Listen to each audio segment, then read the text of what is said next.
Without any further ado, I would like to introduce our next panel session here, which is going to be on the topic of Feed the World, Protect the Planet. The journey begins at university. Your moderator for this session will be Dr. Gopinath Rao, co-founder of Favorite Sdn Bhd, and he will be joined by our honored panelists, Encik Hamdan Sulaiman, lecturer at the Faculty of Plantation and Agrotechnology, UTM, University Technology Mara, Associate Professor Dr. Siti Khairuniza Bejo, Department of Biological and Agricultural Engineering, Faculty of Engineering, UPM, Associate Professor Dr. Muhammad Sharul Muhammad Nazir, Center for Earth Sciences and Environment, Faculty of Science and Technology, UKM. I'd like to thank all of you for coming. Welcome aboard. I do apologize for the delay in starting this session. We will be starting soon. Let's play the intro.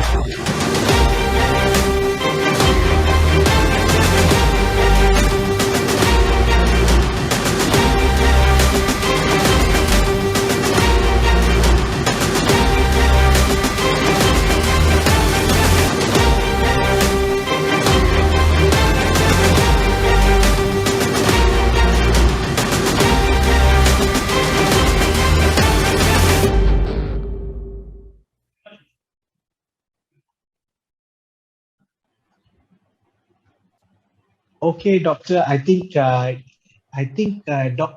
Professor Siti Khairuniza is still logging on, but we can continue first. Thank you, Doctor. Over to you. Thank you, Reza. Very good afternoon to everyone. I know that we have overshot the time, but I think it's a very interesting topic. And it is actually one of the fastest growing area, if you ask me, in terms of technology wise and how to apply the technology to get better produce and so on. Well, if you see the topic itself, Feed the World, Protect the Planet, it's a very interesting, very broad topic. Of course, we are trying our level best to feed the entire world, but it will take a long way for us to go. But let me just introduce myself first. I'm Gopi. I'm the CTO and also the co-founder for Favorite Sdn Bhd. So as the Favorite, we are also in the IoT segment. We have been for the past years. So our goal is that to IoTize every industry as possible by using a single platform which can converge data from various devices, various sources of data, and so on. Now, on top of that, I'm on the other hand, I'm also wearing a different hat by being the chairman for the IoT and Smart Sustainable Cities Working Group under Malaysian Technical Standard Forum Berhad, where we actually look into various aspects of the standards. And one of the areas is also IoT for agriculture. Now, when talking about agriculture, right, it is actually a very complex ecosystem, I would say.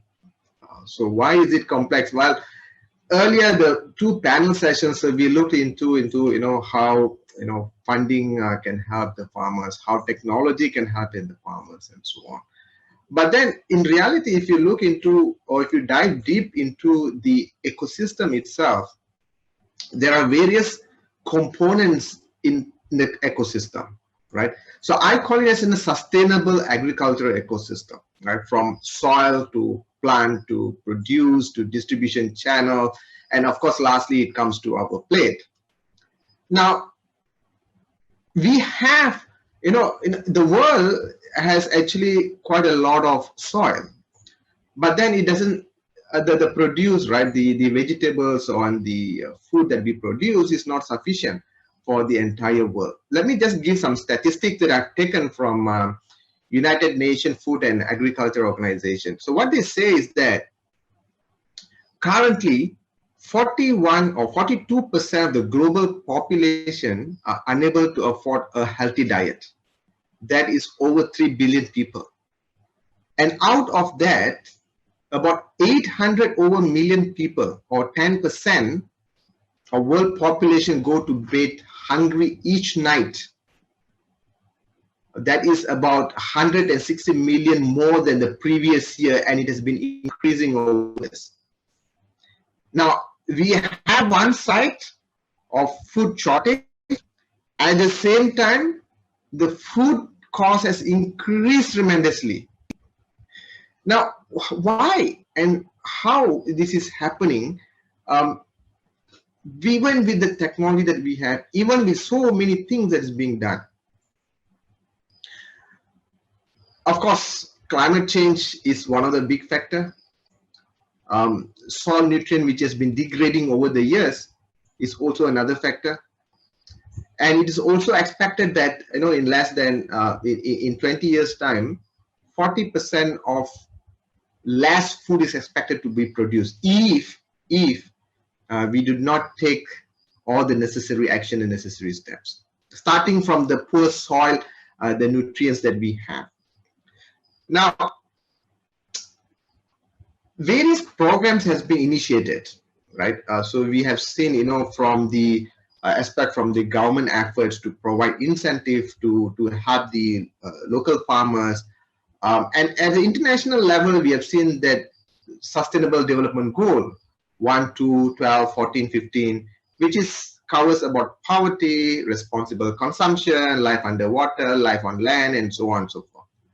This is added to the program of finding best methods. Now, one of the newest group that looking into the agriculture sector, which was recently formed, was an ITUT focus group on using IoT and AI for agriculture, specifically looking into how technology can play an important role, right? Now, I would like to point to two statements from the previous, panelists.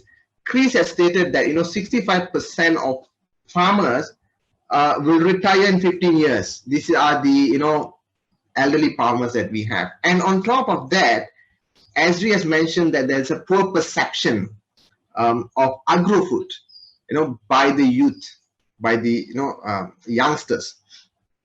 Now, to discuss the program and initiative to at the university level, because university is the starting point, I would say, after the school, programs that we have, we need to encourage more students. We need to provide more initiative in the universities. And then for that, we have three experts with us from three different universities who will share with us on how university play an important role in feeding the world and protecting the planet at the same time. There must be a balance for it. Introduce the three panelists that we have here. The first, Encik Hamdan. Encik Hamdan is the full-time lecturer. It's experience of 4 years lecturing. He is currently doing his PhD in mechanical engineering. I assume that he will be completing soon. Master's in mechanical engineering, bachelor's in mechanical engineering. He has won some awards in fertilizer monitoring, something called Jeremy's Tea, smart farming, and so on. His interest is, of course, on the Internet of Things and urban indoor farming. Welcome, Hamdan. The second panelist that we have is Associate Professor Dr. Siti, also the chairperson for CAFE 2020, also the head of Smart Farming Technology Research Center. Is a very long profile. I'll try to summarize it. She has a PhD that she did in image processing from University of Surrey, UK, specializes in image technology and precision agriculture.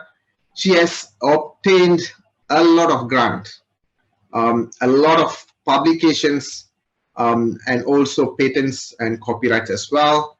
Extensive experience in administration, has been academic coordinator, head of department, and so on and so forth. I will leave them, later when they present, maybe they will share some of the experiences. The third panel that we have is Associate Professor, my dear Dr. Muhammad Sharul, Senior Lecturer, Center for Earth Science and Environment from Faculty of Science and Technology, UKM. Graduated from background with environmental chemistry. It's a very unique, very unique.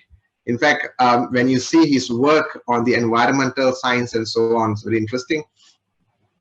He worked mainly on tropical system and climate change, and how those things that they are doing could contribute in terms of agriculture, and further to improve our food productions and so on.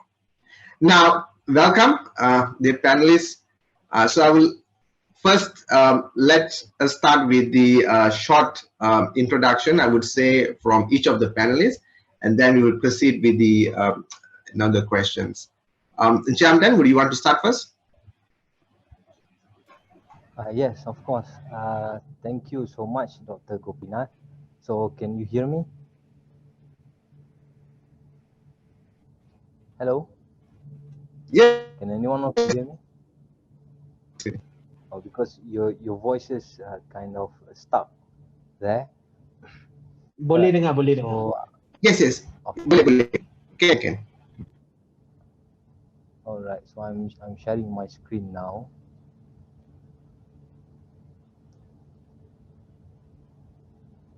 Okay.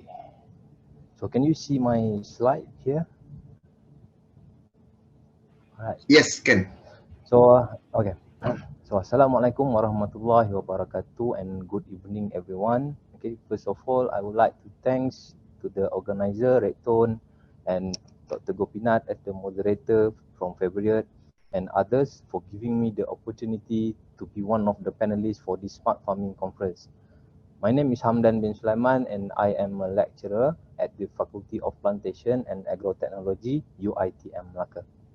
Okay, so before we start, let's take a look at the themes of today's conference, which is Feed the World, Protect the Planet, and the journey begins at the university. It is closely related to food security, where the Food and Agriculture Organization, FAO, had projected that 9.1 billion people need to be fed in 2050, and this is something that we need to worry about. Okay, and then therefore an efficient agricultural management is a must, which the management is able to minimize the agriculture inputs and also able to increase the production yields, and this is why the smart farming technology is being introduced. Okay. All right, so where does this technology first be applied? Okay, and of course in teaching and learning at university level. And to my knowledge, at present, there are only 3 universities in Malaysia that have offered this program based on smart farming technology, which are University Putra, Malaysia, UPM, and then UNIZA, and also the university where I work, UITM, under the Faculty of Plantation and Agrotechnology. Right. So at UITM, the smart farming program is known as a smart crop production program, and it was offered last semester. Firstly offered last semester, and now is entering its second student intake. Maybe some of us may wonder what the students will learn when they registered under this program at UITM. But first, let me clarify that this program focuses on the use of advanced and cutting-edge technology in agriculture, and of course, some management-based projects are also taught. I will elaborate this in detail based on the key areas that we focus on. Okay, so the first key area is the agriculture-based subject, because the student need to understand what is agriculture itself.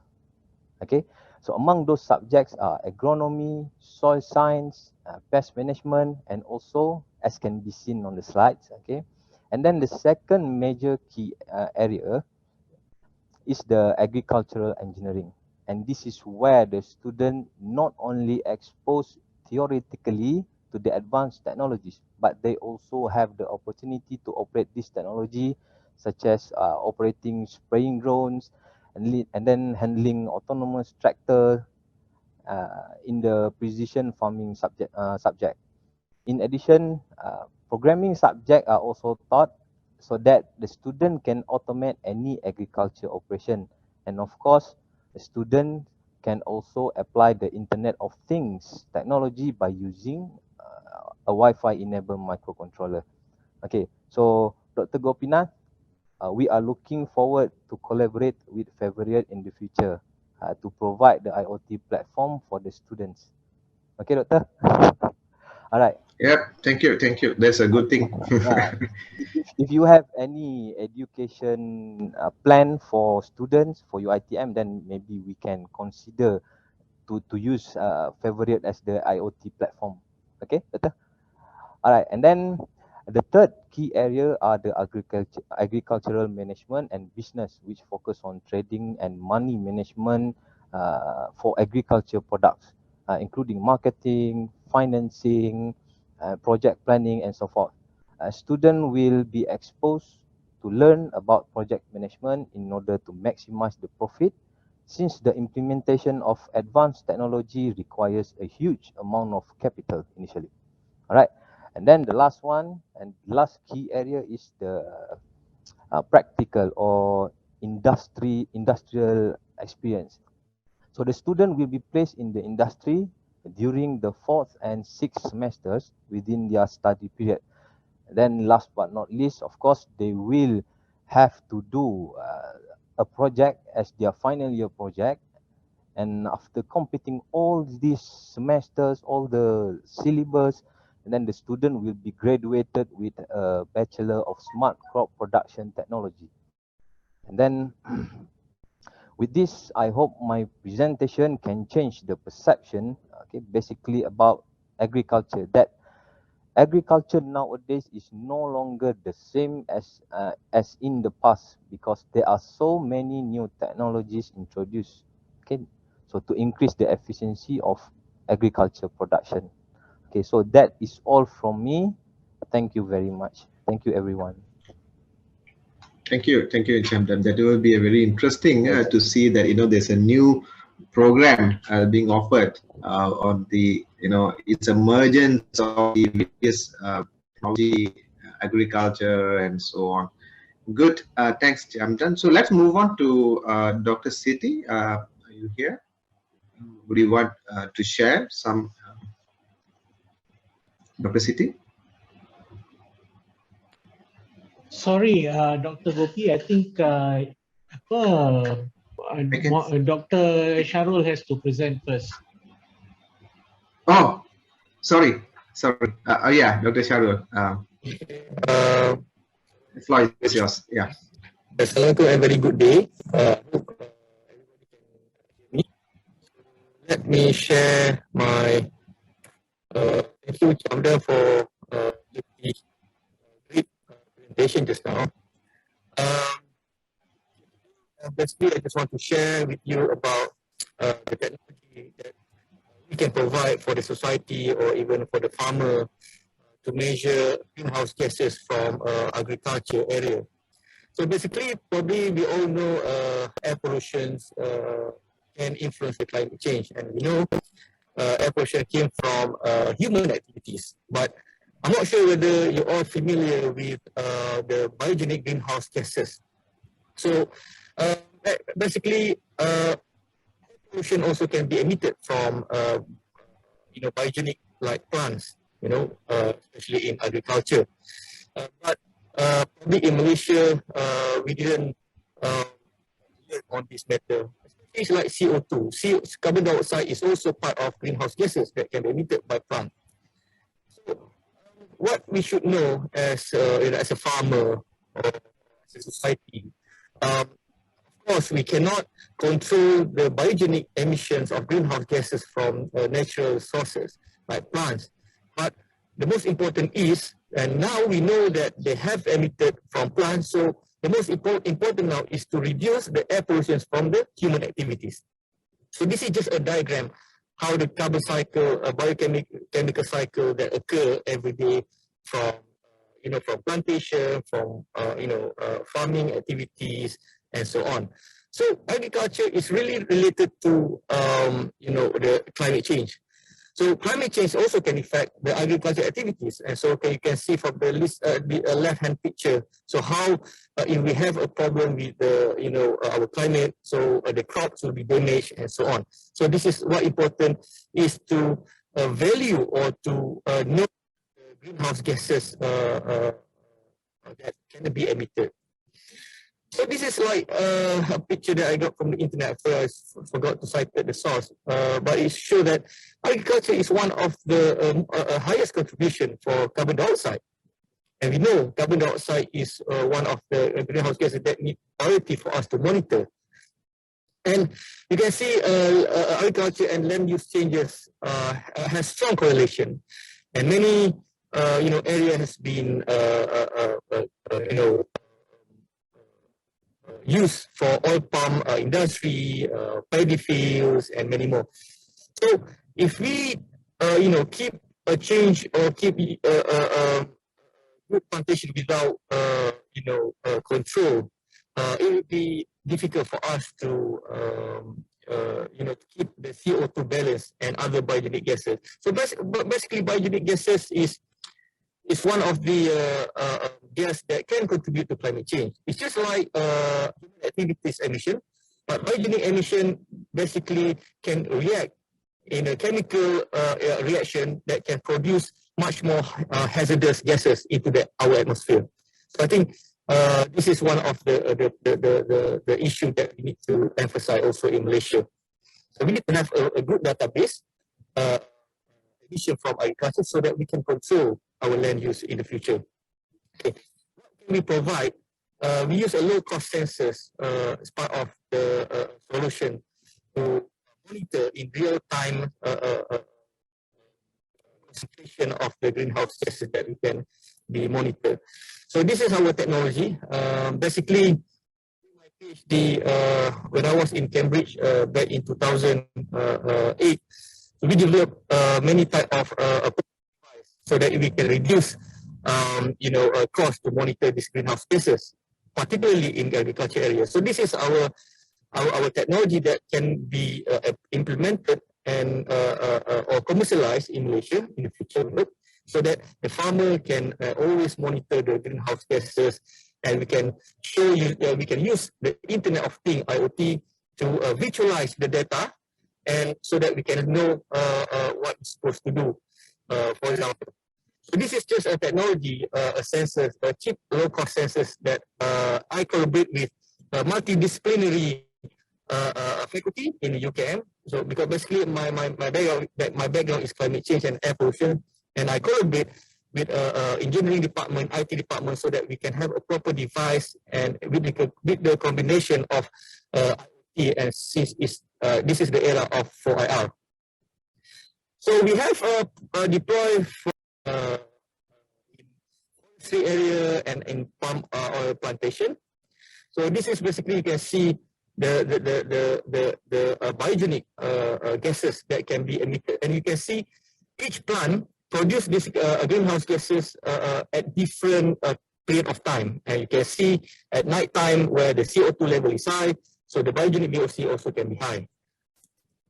So this is we deployed, tested in a forestry area in Sabah back in 2013. So we can see the forest also emit a bit lesser than other plants. As for your information, each plant can emit different concentration of these biogenic greenhouse gases. So this is what we also engage with authorities like POB, Malaysian Palm Oil Board, for a 3 years project under MOSTI. So we collaborate, we try to investigate, because according to literature study, scientifically, this oil palm tree can emit a large amount of greenhouse gases. So that's why there are a lot of issues related to palm oil and climate change. But basically, we cannot blame the palm oil activity. As I said, if we can reduce the human activities, we can reduce the biogenic VOC emission, because as I said just now, the biogenic gases and anthropogenic gases from human can react each other and produce more reactive gas that can affect our climate. So this you can see the high concentration, what we can observe from palm tree. You can see at different period, you can see some peak observed, particularly during daytime. So you can see isoprene is one example of gases from one of the family from biogenic VOC gases. So you can see each plant, each agriculture area might have different concentration. Okay, we also engage with school children. We try to educate, share, and information about what is the most important emission of greenhouse gases affect climate change in the future. We also collaborate with Maldi. We try to get or set up a database. We try to get more information, benchmark emission inventory that can be developed from various types of agriculture, such as in paddy. We also collaborate with orang asli, to get information how they are, process, for example, palm in the palm mills, what kind of gases that we can have, we can measure, and so on. So we also emphasize more collaboration in the future. We try to get more technology involved, like drone, to do greenhouse gases mapping in front of over on the top of agriculture area, and so on. So we also competed in innovation, various type of innovation exhibition, and we won also part of APICTA 2020. We also won University Selangor, and so on. So we part of the winner from MCY, National Commercialization Year. So I think we almost done. We also emphasize collaborating with more various type of agency, either private or government sector. So for the conclusion is that we need to, educate or give more information. What is the contribution from agriculture emission, gas emission, to climate change in the future? That's all. Thank you, Dr. Gopinath. Thank you, Dr. Sharul. Thank you for that very informative, presentation. I think what Dr. Sharul is telling us is that it's from different perspective of getting research output from the universities, and then how to commercialize it if possible, and how to get students to get involved in the projects and so on. I have more questions later, but let us now listen from Dr. Siti. Thank you, Dr. Sharul. Dr. Siti, are you here? Dr. Gopi, unfortunately, Dr. Siti can't seem to get into the session. But I saw yeah, she got in for a while. Then after that, it seems that she's having some other issues. So I would suggest. No worries. We will continue with move on. Yeah. Thanks. So as we can see, right? So university plays an important role in nurturing the students, in providing the research output. Now, we only have 3 experts here, but if you look into the agriculture, if you dissect agriculture in more detail, it can go into various aspects in terms of how do you sustain the soil nutrients and so on. How do we produce a seed with this pest-free seed? I don't know, maybe something like that. Or how to improve the entire logistic system from A to Z, right? And so on and so forth. So there are various things. Now, let's focus on the education first, right? So Encik Hamdan mentioned that, one of the programs that they have started, very, very good initiative. In fact, I think there's only 1 out of 3 or 4 universities are providing such courses for the students. Now, specifically on the program that you mentioned, Encik Hamdan, so it is, I assume it's a multidisciplinary course, because you mentioned there is about technology, there is about, something about agriculture, about programming, and so on. There's a lot of things for students to learn. Now, what is the background of the students, or what is the criteria for the students to enroll for such program? That's one question. Second question is that how much of the content for the agriculture, how much is the content involved, the the technology and so on? Encik Hamdan? Yeah, thank you, Doctor. Oh, that's a good question actually. So your first question is The the syllabus criteria for the students to join. Yeah. or the criteria for the student to join. Okay. So first, of course, this program is only offered for a degree level, and of course they need a diploma certificate, or they are from matriculations or STPM. Okay, and then the CGPA only above 2.75, if I'm not mistaken. Okay, because we need to know that this program focus on hands-on experience. Maybe in detail, I can say that 70% it will involve the technology hands-on, the technology experience, and then the other 30% it involve management syllabus. So the criteria that we need, that student needs to have is only 2.75 CGPA and above. And I like to mention that if they don't have any programming background, it's okay, because currently our student, okay, like last semester and then this semester, they are from our diploma student from 8110, just plantation management, diploma in plantation management. They never have any experience on on programming works, but they still want to join, and one of the subjects is the agricultural programming.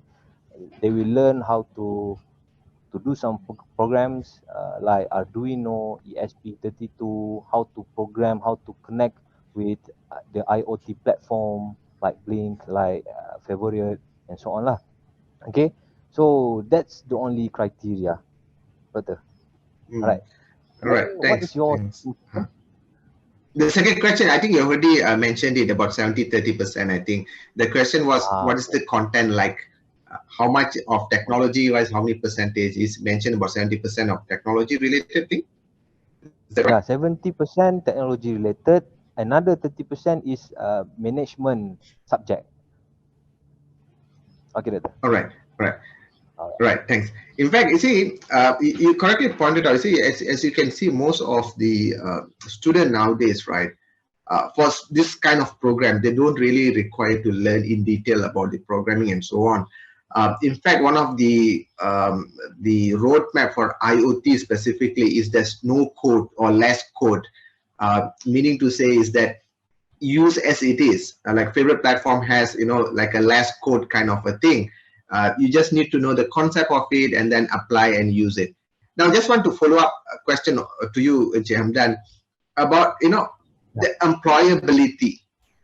How do we attract these young students to join this agricultural sector, and how do you promote those things to the students? There's such a good opportunity for you to graduate in this field. It's a huge employment sector, or they can start businesses. What do you think about that? Yeah, okay, doctor.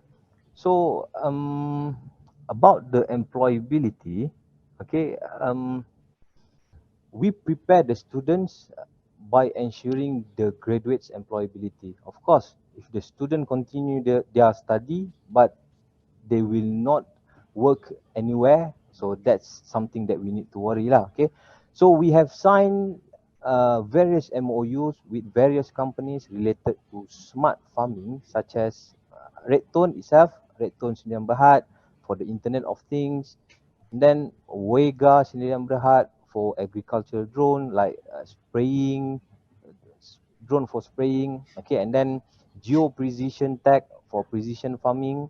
Okay, and then just for this smart farming program, okay, student will be placed in this company to experience hands-on learning, and we will ensure that the graduates from our university are capable of handling and operating such advanced technology, doctor. And besides that, All we right, also thank you. preparing some short course and hands-on tests such as tractor operation course. And then a student who pass the test will be awarded a certificate in respect to the course. And then the student can bring all the certificate that they get, okay, including their degree certificate and these additional certificates during their interview session. And hopefully this initiative can increase the graduates' employability, Doctor. Okay, Right. Doctor? Thanks, Sanjay. You mentioned tractor. Did I hear correctly? Is it tractor? Yeah, autonomous tractor. I mean, a test for Oh, autonomous okay. tractor. If they pass, we give a certificate to acknowledge their skill, how they maneuver the drone, autonomous drone, like spraying drones. If Right. they pass the test, then we also provide the certificate. Okay, Doctor? Right. Okay. Got it. All right. Thank you, Champion. Um, Dr. Sharul, so I think it's very interesting to see that you have won so many awards in the field that you are expert in. I think I would say you are one of the, I won't say only one, but few who in that particular area, right? Now, from your experience, right? So do you think that we should diversify in terms of the programs in universities for undergraduate and also for postgraduate, and intensify the research with involvement of various cross sectional from different faculties? That's one question. Second question is that maybe from your experience, is there any specific focus area that we should concentrate on uh, in terms for agriculture purpose? Dr. Sharul? Thank you, Doctor. Firstly, from my opinion, yes, I think at the moment at UK, I think most probably it's also happened in Malaysia. The student, when they have like, okay, when they learn something from their courses, specifically after their program, I think there's no way we can move forward because like Kamdan also mentioned about like IoT, for example. I think what can we introduce, for example, in my faculty is to have in a basic course of IoT, for example, because you see IoT now in this era for IR, everything is IoT at the moment, right? And like myself, I even don't have any, experience in IoT previously, but I have an idea. Referring to my background, for example, I focus on environment and it's agriculture. So, I knew greenhouse gases also can be implicated from agriculture, but my idea is just start. So I don't thinking outside the box. So when I met, my colleague from engineering, from IT, basically it's helped me a lot. We just my idea, and we try to make a proof of concept or prototype, and it's succeeded. And I successfully with my team to develop a technology that probably I don't have knowledge before this. So I think it can be also implemented in the student course. And students should know, like for example, they are not just like limited to learn, okay, focus on only environment. But in fact, if you can have a course or go to engineering, take some course that probably can help you to to produce a technology or prototype or whatever. In fact, this is really helpful. So cross multidisciplinary background is very, very important. We cannot just stay like environmental course. We just learn about environment, we learn about climate change, blah, blah, blah. But at the end, there's nothing that can we produce. In fact, nowadays, like IP or patent is very important. That if the student, postgraduate student can, patent something or make a trademark or something like that, I think it's good for their CV. So I think I just that is my point. Multidisciplinary, background we should implement it in the student life. the university. Right. Right. Thank you. I think there are also a different schools of thought regarding these multidisciplinary programs or undergraduate specifically, because some feels is that they do not focus, they do not be the expert in one area, and they are pockets off here and there, so they don't know where to go. But I beg, I think nowadays everything are merging, right? Even if you look into IoT specifically, right? IoT is a combination of engineering, programming, and the application development as well. So, if you look into agriculture are moving into adopting of technology, and not only that, right? So now we are looking into food science, right? So we are looking into how to make our soil a better place for the plants to grow. And how can that, for example, how can AI help in that matter, right? Yes. So, and so on and so forth. So everything are now merging. Absolutely. And I think universities have to look into that particular area. What is the current need specifically for agriculture? Agriculture is a hot thing, as we all know. Absolutely. Just to give a perspective, so we are a net exporter of oil palm, but what I've noticed is that the price of the palm oil has increased over 100% within 2 years. I'm surprised. Maybe there's a different factor for it, but it's part of the agricultural ecosystem.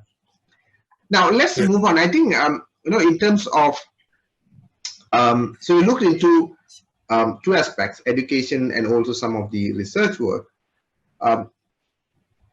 Hamdan, is there any specific research area specifically on agriculture that currently ongoing within your university or from you yourself? Yeah. So basically, for now, my research interest is the automation, including the IoT in agriculture. Okay. So maybe I prepare some slides regarding my innovation. Okay. So maybe I can present and show the video to you guys. Yeah, sure. Take a shot. Yeah, 1 minute, maybe 2 minutes, maybe. Yeah. Yes, can. Okay. Yeah. All right. So I'm afraid there will be no sound. I'll try first.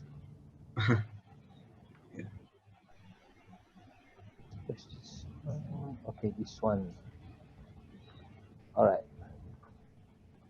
So this is the first project or first automation that we did. Okay. So we name it as a Grimis. Okay. Sorry. So it is an automated misting system for seed germination. Okay. So in hydroponics cultivation, okay, it is recommended for us to use sponge as the germination medium. Okay, because we don't use peat moss or coco peat because of the sanitary factors. Okay, we want to maintain the kebersihan of our hydroponic system. Okay, so it is recommended to use sponge. Okay, however, the sponge does not retain the moisture for a long time. Okay, they need to have frequent misting system. So we did some automation. So as you can see here, this is all the germinated seeds. Okay, so the germination rate is up to 90%, 95 to 99%. However, conventionally, if we spray manually, the germination rate of using sponge as the germination medium is only about 60% to 70%, because many of us fail to keep spraying the sponge frequently. All right, and then the second innovation that we had done, okay, is the fertility monitoring, as you mentioned before. So it is a real-time nutrient solution monitoring specifically for hydroponics cultivation. All right, so I think better we take a look at the video. Okay, we watch the video. Can you hear the sound of the video? No. No, okay, so I just go at the video lah. Okay, just now it's my colleagues who did this innovation with me. So we did the PCB, we designed the circuit ourselves, okay, and then we assemble the hardware, okay. Right, so this is the fertility monitoring. So we are using Blink IoT platform. In future, we will use Favorite, of course, doctor.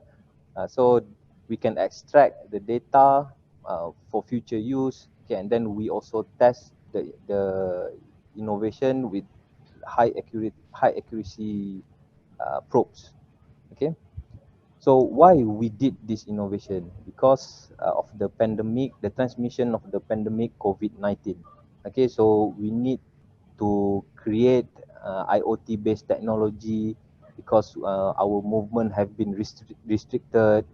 Okay, so after this, you can see the result of using the fertility monitoring. Okay, I don't have to worry anymore about my nutrient solution. All right, so where's the result? Okay, so this is the platform, IoT platform, just by using my phones. All right, so this is the result. As you can see, that's spinach, okay, and then pak choy, sawi Jepun. Okay, so you can see the growth is very good lah, I can say. Okay, this is my farm. This is my own farm at my house. I cultivate crops hydroponically, and then I apply the fertility monitoring at my own hydroponic system. Then I don't have to worry about the changes that happen inside the hydroponic nutrient solution. So next of future innovation, what I would like to do is the dosing system. So I can do the dosing system remotely anywhere, as we know, as long as we have the internet connection. And my site, my hydroponic farm, my greenhouse also have the internet connection. Okay, doctor. All right, thank you, So this is Jamden. Yeah. Do we have Dr. Siti on here or no? Okay. Doctor? By the way, Yeah. yeah. So, Dr. Dr. Siti is Hairuniza, yeah, she's unable to get into the system for some reason. You know, we've tried our okay. best to get her Okay. in. Yeah. Okay. So is there any questions that we getting from the participants? Is there any way that we can? Yes, Doctor. Is You there any? click on the Q&A button at the bottom of your screen. You should be able to see Q&A. Oh yeah. Sorry. Right. Okay. So I saw one question. Okay, but before that, let me just. Okay, so this open-ended is just information. To innovate in IoT for agriculture, I think students need to know programming and mechanical together. They can try to involve in agriculture when doing industrial training. Yes, true. Okay, I think that's only question that we have. Let's see in the chat. Okay, no. All right. So I have one very general question to the panelists that we have here. You know, when we talk about food production, growing vegetable, growing fruits, and it become one of the national, in fact, one of the world agenda, because I've given some statistics earlier. I know the lack of food and so on and so forth. But in the process of us getting involved, in the process of us producing more, what happened is there's a lack of balance in terms of the sustainability, and that at the expense of the soil, the expense of the nutrients and the environmental impact. One of the study I've recently seen is that apparently the nutrient of not one orange, a nutrient in an orange in 1960, one orange is equivalent to 6 oranges now. And that is because the nutrient in the soil has degraded over the years, right? Now, how should we get everyone involved in producing a good crop, right? Pesticides maybe is required, but maybe a natural type of pesticides, right? So maybe from university, from your perspective, who should get involved in this? How do we get start everyone involved, and maintain the balance? Remember, the topic is feed the world, right? Feed the world, protect the planet. Dr. Sharul, what is your opinion on this? Yeah, quite a difficult question, but I try my best. Back to working together concept. University cannot work alone. We are not in the era of like 10 years or 20 years back. I think the university need to work together with the agencies like MADI, like MPOB, because like even for example like at UKM we have Kursi Yayasan Tunku Kursiah at MPOB. So this yayasan is actually giving grant for the young lecturer, especially to to work any related multidisciplinary study like economy, food science, engineering, environmental. So this already there in the university. For example, like if the grant used for improve the fertilizer to get more fruits, for example, so this type of grant can be shared or collaborate with agencies, because like for example like in UKM probably we are limited with facilities or like land, but if working together using this kind of grant with MPOB or MARDI or FRIM or whatever that related to food or agriculture, I think that is one of the best things to do. We need to think outside the box, and then also between university and university, private or local, we don't have to have the mindset that okay, the top university is should be only for themselves. We need to break the boundary between the university and other institutions. We make more friends, make more networking, because look, we need each other. We cannot like Liverpool motto. You will not you will not walk alone or something. You will never walk alone. Yeah. So we never walk alone. So if we want to have a good research, good technology, good product, I think we need to keep. We have the facilities grant from various agencies, not just universities. So using this grant, it can help. It can improve our our productivity and so on. So multidisciplinary need to be emphasized. We need to work together. I think probably that is my answer, Doctor.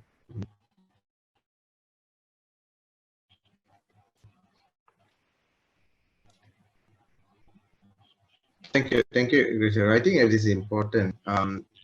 Yes, I mean, I foresee there's a fundamental research is more, required in terms of how to ensure that the quality of the food that we are getting, the quality of the fruits, the quality of the vegetable, is good, right? It's good, and it doesn't, and it can sustain in the long run, meaning that we have seen that some part of the world, because of the overuse of some fertilizers and pesticides and so on, the land or the soil become unusable, right?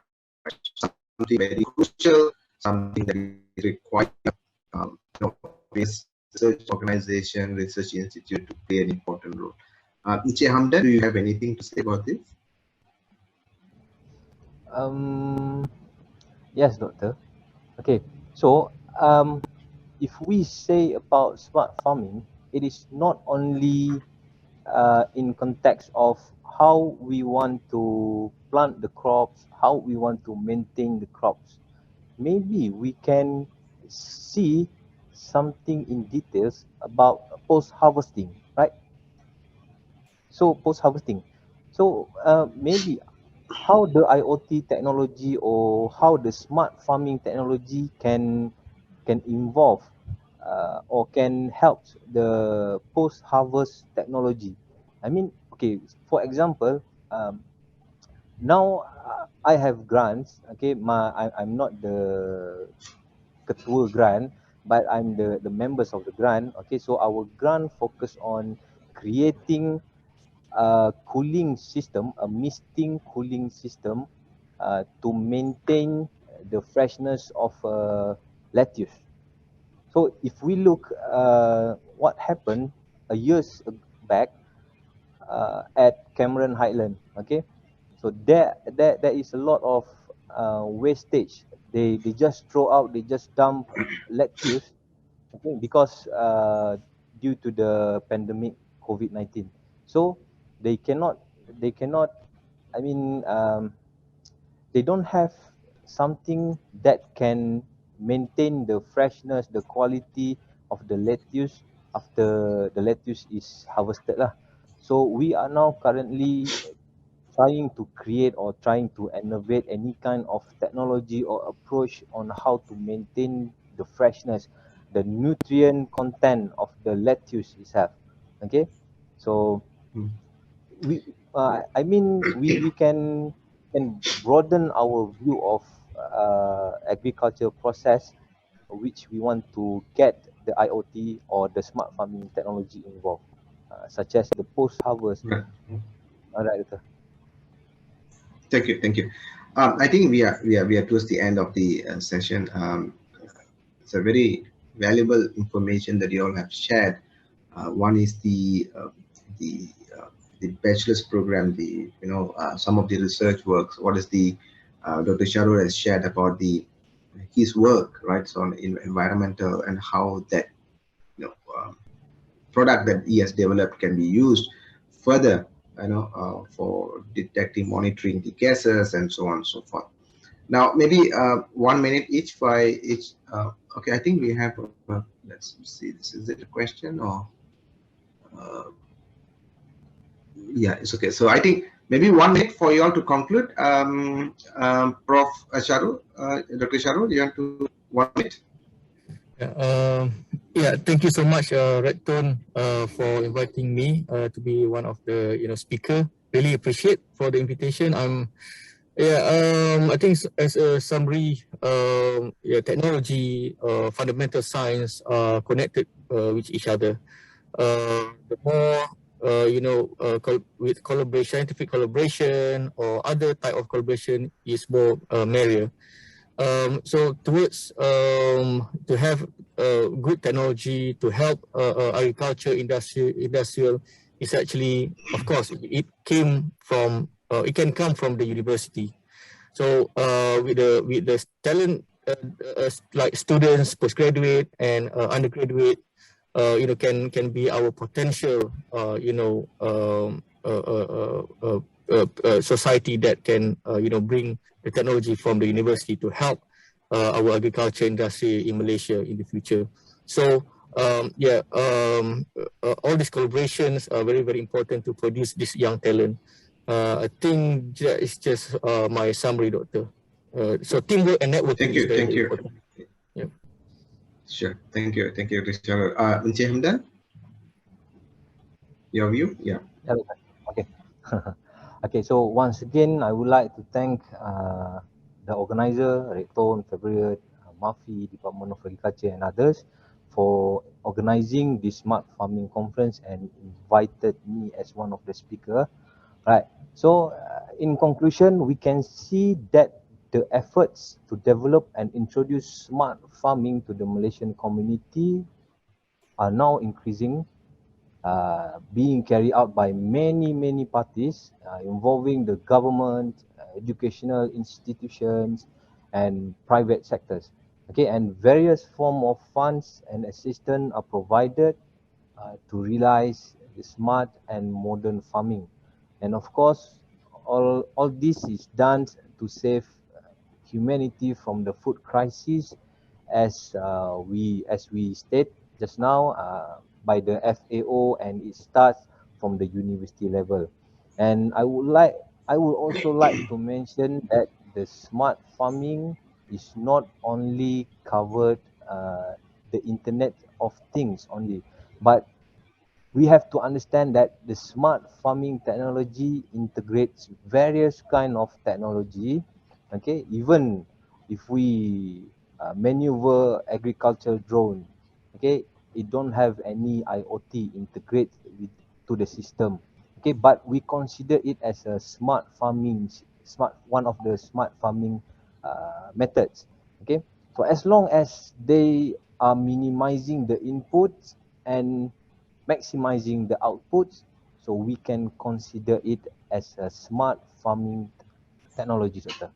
So that's all from me. Thank you. Thank you very much. Yeah.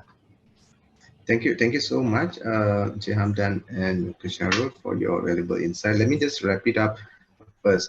As we have seen, right, so agriculture is one of the important aspect in our life, and even so now, it's very important for us to have a a good quality of products that we. Now, as I said, it is not only here in Malaysia, but is all over the world. In fact, at the United Nations level, at the ITU level, there are various programs of using technology to, in IoT, right? So, if, for example, as I mentioned earlier, focus group on AI and IoT for agriculture. So they have very specific tasks to deliver. They are getting information about certain taxonomy, guides on how to better, deploy certain types of plants and so on and so forth. Now, one of the important aspects, of course, is that we need to nurture the talent. We need to create talent. In fact, that is the role of the universities, right? So we good to see that there are programs, undergraduate programs specifically in relation with technology plus agriculture. It's a very good program. Then we can see more talents in that, and then we have seen some research work specifically on agriculture. A lot of research work need to be conducted in this area as well. Now, at the same time, while we are very enthusiastic, creating more products on those things, we should not take advantage of the soil, the earth that we have, right? There must be a balance, right? We should also protect the planet, right? Don't overuse of the pesticides, don't overuse of the fertilizers and so on, and harm the soil that we have given to us, right? So there must be a balance. So with that, let's feed the world, and at the same time, let's protect the planet, right? With that, thank you so much, dear panelists. It's just that one of the panelists couldn't join us. I'll pass it back to you, Reza. Thank you so much, Dr. Gopi. Thank you so much, dear panelists, Encik Hamdan, Dr. Sharul. We would like to apologize once again for Dr. Siti. She's unable to make it. And we apologize for all the technical difficulties that have been experienced throughout the session. I would like to wrap up things for the day, because this is actually the end of our part one of our Smart Farming virtual conference. We will be having another session at 8 p.m. tonight for durian. Yeah, but that session will be in Mandarin. But if there are people here who are interested in learning a little bit more, you can join the session. We have that link up in our LinkedIn and our social medias. So I'd like to wrap up our day today. We've had various speakers come up and talk about a lot of things regarding smart farming, the direction of our future agriculture industry, and how we as a nation can move forward. I'd like to thank every single one of our speakers, from our first keynote all the way down to all our panelists. for their contribution to this smart farming virtual conference. Please indulge with us our mistakes if there were any, and please, allow us to have more of these sessions. I think that it's very important to have these type of dialogues, as Dr. Sharul and Cik Hamdan and Dr. Gopi have said in their session, whereby we cannot do this alone. I think that has been a running theme throughout the entire program. From my session in the afternoon just now to Dr. Mazlan's session and even Dr. Gopi's session, every single one of the panelists have concluded that we cannot do this alone. We need an ecosystem. And I think that we have seen very much that the Malaysian ecosystem for smart farming is growing. And I think we can see that there will be a lot more to come. Yeah. So thank you very much to all our attendees, our panelists, our keynote speakers, our moderators. You guys have been wonderful. And we hope to see you again soon. Do remember, we will have our break now for our second part of our virtual conference, but that is going to be mainly in Mandarin. The topic will be technology advancement and outlook of the durian industry here in Malaysia. And that session will be moderated by my colleague Johnson and will begin at 8 p.m. So thank you very much, everyone. See you again soon. Do contact us if there is any queries. We can be found at redtone.com and all our social medias. Do add me at linkedin.com if you find me there. And yes, let's continue this conversation. Thank you. Wassalamualaikum warahmatullahi wabarakatuh.